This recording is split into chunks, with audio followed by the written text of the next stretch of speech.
Anyway, Jill and I had lunch one day. I said, how'd you get to be a dancer? And she said it was interesting. When she was at school, she was really hopeless. And the school in the 30s wrote to her parents and said, we think Gillian has a learning disorder. She couldn't concentrate, she was fidgeting. I think now they'd say she had ADHD.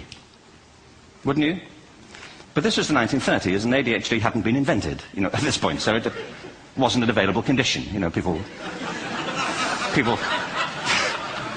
weren't aware they could have that. Anyway, she went to see this specialist. So this oak-panelled room, and she was there with her mother, and she was led and sat on this chair at the end, and she sat on her hands for 20 minutes while this man talked to her mother about all the problems Gillian was having at school. And at the end of it, because she was disturbing people, their homework was always late and so on, little kid of 8, in the end, the doctor went and sat next to Gillian and said, Gillian, I've listened to all these things that your mother's told me. I need to speak to her privately.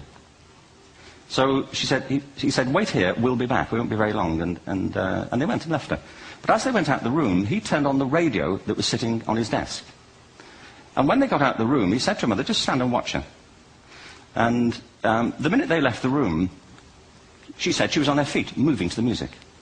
And they watched for a few minutes, and he turned to her mother, and he said, you know, Mrs. Lynn, Gillian isn't sick, she's a dancer.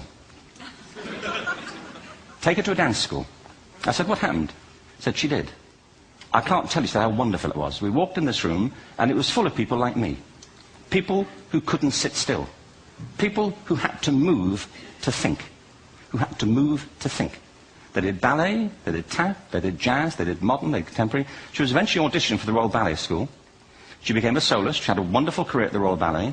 She eventually graduated from the Royal Ballet School, found her own company, the Gillian Dance Company, met Andrew Lloyd Webber. She's been responsible for some of the most successful musical theatre productions in history. She's given pleasure to millions, and she's a multi-millionaire. Somebody else might have put her on medication and told her to calm down. Now, I think